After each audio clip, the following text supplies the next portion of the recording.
Alors, je vais vous faire une vidéo pour la correction des exercices d'application que je vous avais donné donc en document en pièces jointes ou bien pour les autres troisièmes sur papier.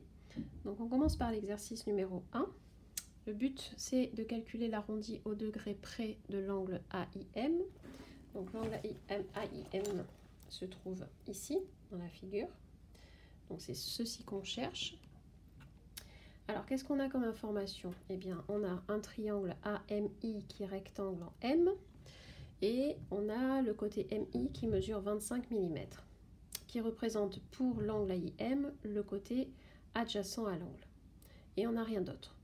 Donc, on n'a pas suffisamment d'informations dans le triangle AMI pour utiliser la trigonométrie et pouvoir calculer l'angle. Puisque pour utiliser la trigonométrie pour calculer un angle, il faudrait au moins 2 longueurs. Donc celle-ci, on l'a déjà, mais il nous manque soit AM, soit AI. Donc tant qu'on n'a pas AM ou AI, on ne pourra pas utiliser la trigonométrie dans ce triangle. Donc l'idée, c'est de voir comment on peut trouver donc soit AM, soit AI. Sachant que dans cette figure, il y a une autre partie à ce niveau-là. On va regarder un petit peu ce qui se passe à ce niveau-là, à quoi ça peut servir cette partie-là de la figure. Donc si on regarde les informations, on nous dit que TL est parallèle à AI. Ici, TL parallèle à AI. Et donc, cette partie-là de la figure, il y a un grand triangle ici, un petit triangle, il y a des longueurs. Donc, normalement, une figure comme ceci, une configuration comme celle-ci, ça devrait vous parler. Vous devriez avoir en tête le théorème de Thalès. Le théorème de Thalès, il permet de calculer, dans certaines conditions, une longueur manquante. Pour ça, il faut avoir la configuration, comme je vous montre souvent en classe, les séquentes et les parallèles pour pouvoir travailler. Et on a exactement tout ce qu'il faut ici dans cette configuration-là. Donc si on travaille dans cette configuration-là, on va être capable par exemple de trouver la longueur de AI. Et une fois qu'on aura la longueur de AI, on pourra retourner dans le triangle AMI et on pourra utiliser la trigonométrie pour calculer l'angle AIM. Donc l'exercice va se dérouler en 2 étapes. Première étape, ça consiste donc à trouver AI dans cette configuration-là. Et deuxième étape, on trouvera l'angle qui est demandé, l'angle AIM, avec la trigonométrie. Du point de vue de la rédaction, donc j'ai écrit ici que l'étape 1 consistait donc à calculer la longueur AI. Pour la rédaction, je vous renvoie sur le chapitre qu'on a traité sur le théorème de Thalès il y a quelque temps déjà. Donc il faut préciser quelles sont les droites séquentes et quelles sont les droites parallèles. Donc ici, les séquentes, elles sont là. On a AT et LI qui sont séquentes en C. Donc voilà les séquentes. Les parallèles, elles sont ici, elles sont notées sur la figure à ce niveau-là, donc TL parallèle à AI. Donc on est bien dans la configuration de Thalès, on peut donc nommer le nom du théorème qu'on utilise, c'est-à-dire le théorème de Thalès. Donc le théorème de Thalès, qu'est-ce qu'il dit? En fait, il dit qu'il y a 2 triangles, un petit triangle, que je vais repasser en rose ici, le triangle CTL, et un grand triangle, qui est ici le triangle CAI,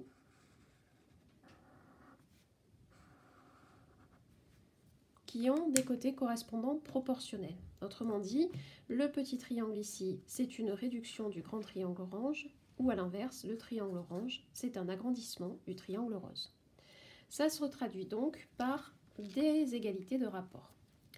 Donc les rapports égaux, ça va être CL, qui est un côté du triangle rose, sur CI, c'est le côté correspondant dans le triangle orange.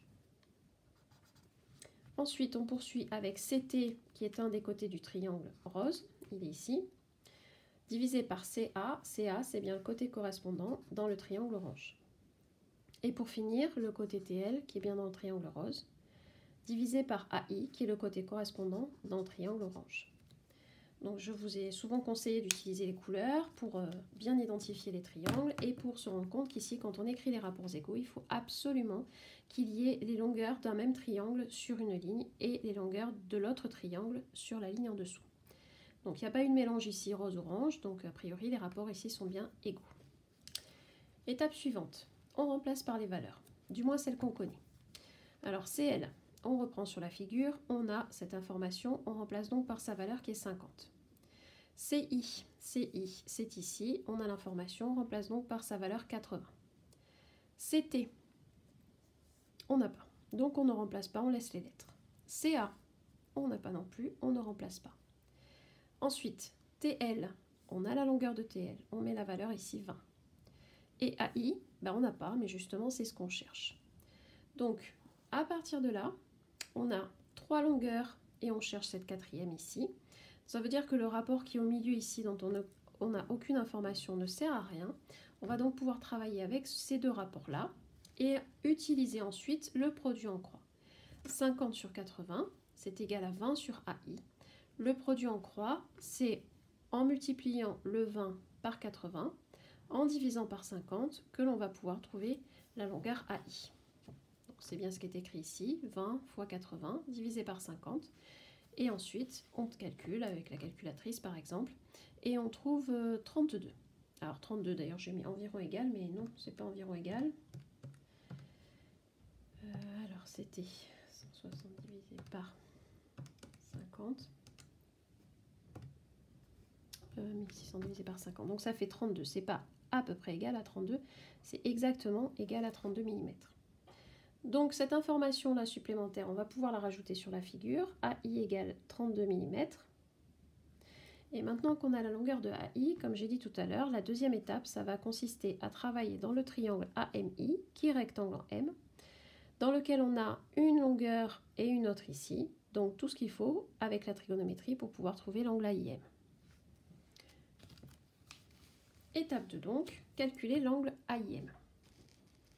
Du point de vue de la rédaction, comme d'habitude, on dit ce qu'on a dans la figure. Donc on travaille dans le triangle AMI, qui est un triangle rectangle en M, sans quoi on ne pourrait pas appliquer de trigonométrie.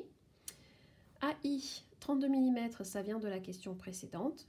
Ça représente dans ce triangle AMI l'hypoténuse, puisque c'est le côté qui est bien opposé à l'angle droit, donc l'hypoténuse. MI qui mesure 25 mm, on l'avait déjà dit tout à l'heure, par rapport à l'angle que l'on recherche ici, AIM, c'est son côté adjacent à l'angle AIM. Et le but du jeu, c'est de trouver AIM. Le fait d'avoir écrit ça, ça permet donc de repérer les informations que l'on a. On a l'hypoténuse et on a le côté adjacent. Et on avait mis en place un petit moyen mnémotechnique pour savoir quelle formule de trigonométrie on va utiliser. Donc je le remarque ici. Voilà. Avec le côté adjacent et l'hypoténuse, la seule formule qui utilise ces deux informations, c'est la formule du cosinus. La formule du sinus nous demande d'avoir l'opposé et l'hypoténuse, on n'a pas l'opposé ici. Et la formule de la tangente, ça utilise le côté opposé et le côté adjacent, et on n'a pas le côté opposé. Donc on ne peut ni utiliser la tangente, ni utiliser le sinus. On va donc utiliser le cosinus. Avec les lettres de la figure. Cosinus AIM égale côté adjacent, c'est-à-dire MI ici, divisé par AI qui est l'hypoténuse. Étape suivante, on remplace par les valeurs. Ça nous donne cosinus AIM égale 25 sur 32. Une fois qu'on a obtenu ce résultat, le but c'est de trouver la mesure de l'angle AIM. Donc on a déjà fait ce genre de choses plusieurs fois. Sur la calculatrice, il va falloir donc faire seconde cos. À ce moment-là, sur la calculatrice s'affiche arcos, c'est la fonction inverse du cosinus qui permet donc de retrouver la mesure de l'angle en connaissant la valeur du cosinus qui est ici dans l'exercice 25 sur 32. Donc on tape 25 sur 32, on ferme la parenthèse, on exécute et on trouve donc cette valeur-là qui, arrondie à l'unité, donne 39 degrés. Puisque après le 8 ici, le chiffre des dixièmes c'est un 6. Donc c'est compris entre 38 et 39, mais à cause du chiffre des dixièmes qui est 6, la valeur la plus proche, ce sera donc 39 degrés. Donc, on termine ici avec AIM qui mesure 39 degrés. Voilà.